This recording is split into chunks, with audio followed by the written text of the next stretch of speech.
Guys, Josh here with Jet Boat Mayhem. I'm here giving you the Grizzly G0769. Make sure we get that model number right.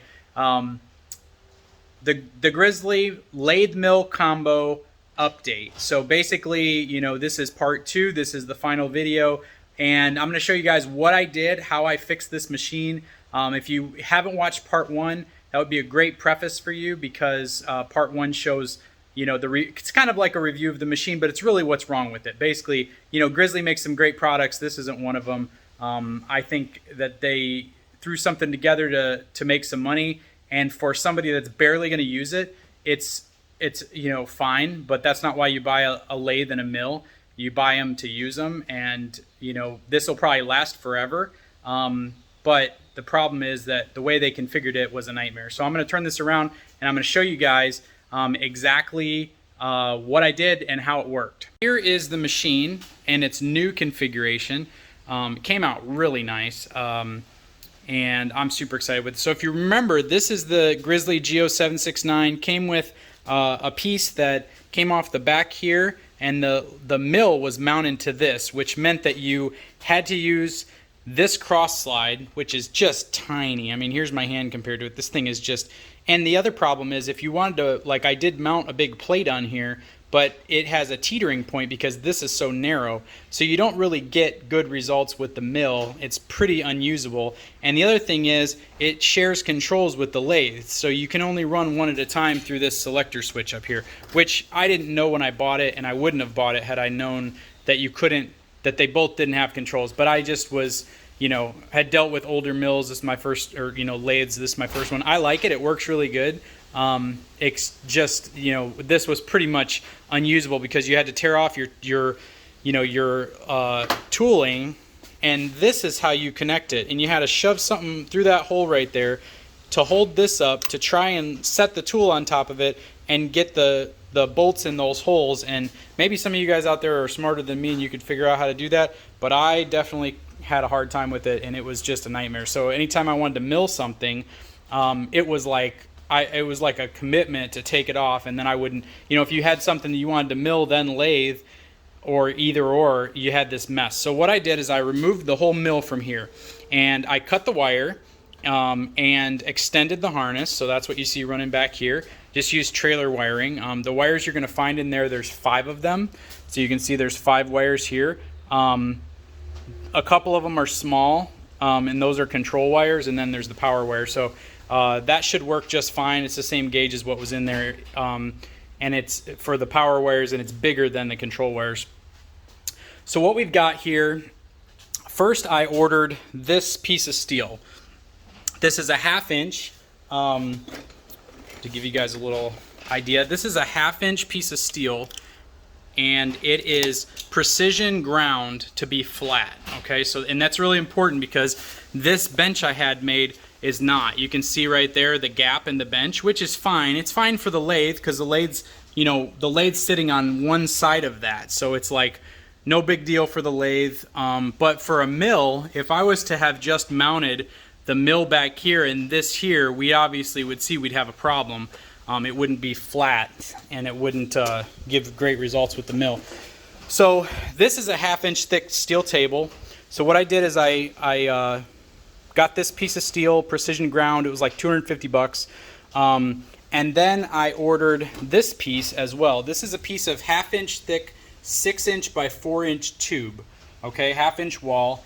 And this piece specifically is 6 inches long, 6 inches, you know, obviously there's a 6 inch, and that's 4 inches deep.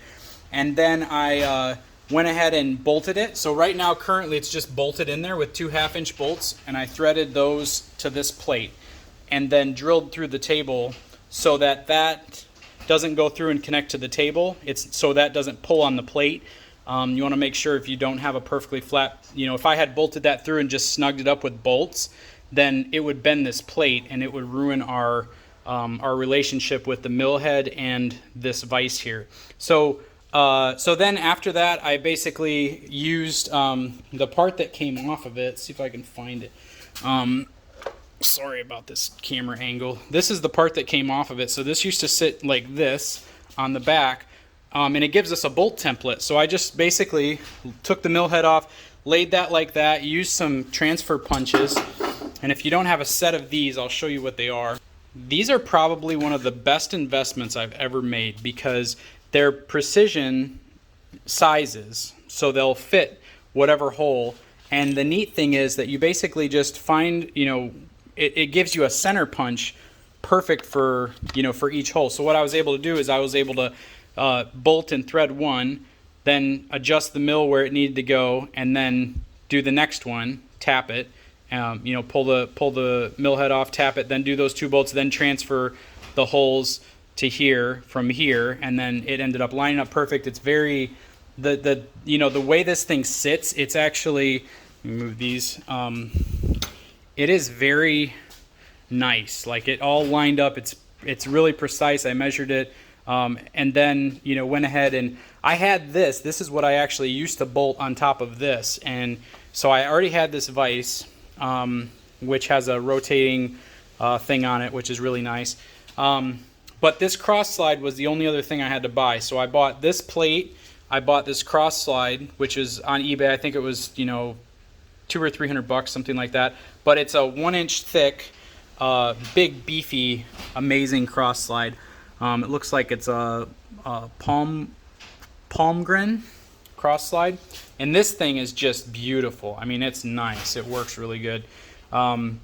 It's, you know, very solid, and I just couldn't be happier with it. So what's nice is I can remove this vise if I want to get this extra clearance, but doing this adjustment allowed me to, you know, if you notice where the mill sat, I only had like 6 or 7 inches, and I was running at the very top. If you notice where I'm at here, I'm at four and a quarter, okay, on the mark here, which doesn't mean anything. It just means that that's where it sits here. But it goes all the way to 8, so I can actually keep cranking this up. And because I was able to raise it so high, you know, I raised it like an extra 2 inches from where it sat, and so I gained a huge amount of clearance here. And so if I remove this, I believe I have like at least a foot of, you know, of clearance here, which is a huge deal, and you'd have to buy a pretty good sized machine to get that kind of clearance. So, you know, it's bolted down with 4 1/2-inch bolts through here, lock washers, the table's threaded, so that way I don't have to go underneath and try and get, you know, nuts on there. But then on top of that, I didn't want to suck it down to the table. I wanted to bolt it in place, but not torque it, so that it flexed the plate. So everything works, you know. Basically, like I said, the wiring. I'm gonna stand back and just turn this all the way down, give you guys a little. So this is in reverse, and then forward. Oh, whoops. Oh, I switched the wrong thing. Sorry.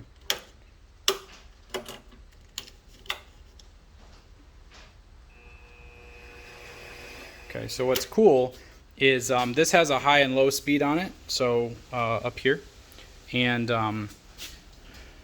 so now if I wanted to go mill something, I can mill it here, and I would just adjust this to the 2, and then if I wanted to turn something on the lathe, all I do is come over here and flip this to 1,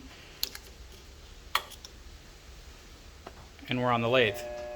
So I'm really excited because this is just great, and now that it's set up, I have essentially 2 machines, and it came out really good, and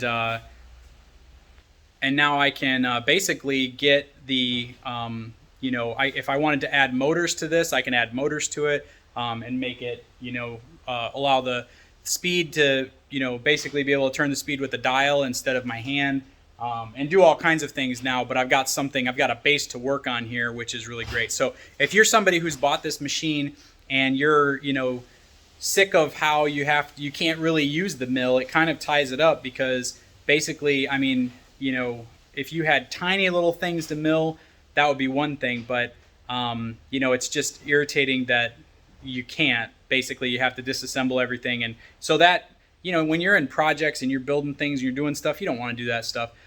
So now with, you know, for basically $1,000, I've got a dedicated mill and a dedicated lathe.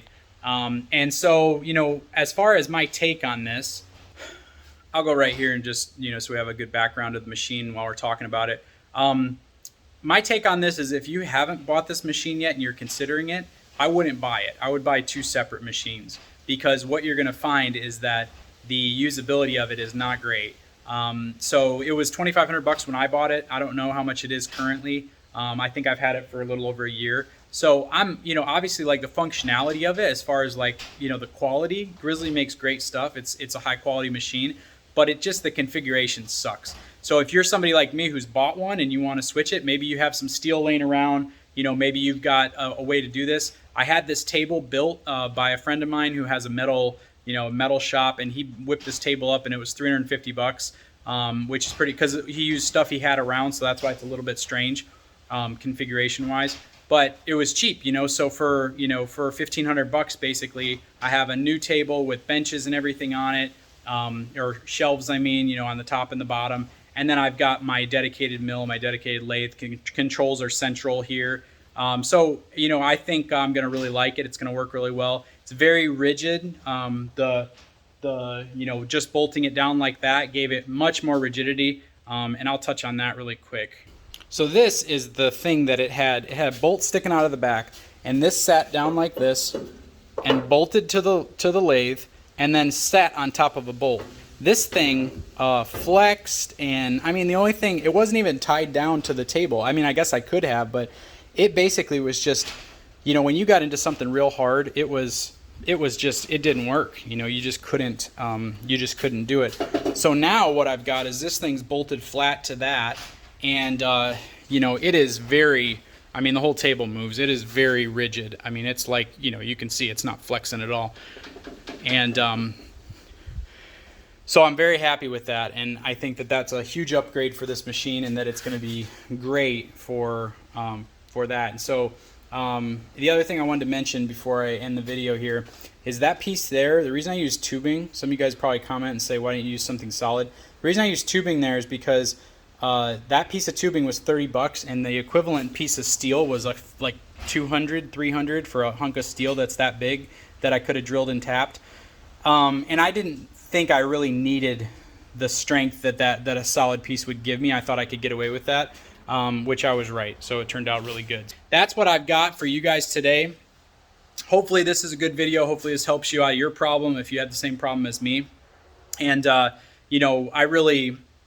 not doing YouTube videos to make money. I'm doing YouTube videos just to help people and show things that I've figured out, because I realize that this is a pretty big investment for anyone. $2,500 machine. And if you got it like I did, and you were very disappointed in what you had to do to actually use it to its potential, that's why I made the video. I figured it would be and there wasn't anything out on this machine when I did part 1. So hopefully this is good for you. If it was, go ahead and comment below. If you see something I could improve on, or something I missed, go ahead and comment, and we can talk in the comments about that. And otherwise, a lot of you guys that are watching this are probably more experienced machinists than I am. So if you see something that that you'd like to comment on, it's been great talking with you guys through the comments, and learning some stuff, and having good ideas thrown around and stuff like that. So hopefully this was good. Thank you guys for watching, and I will see you next time.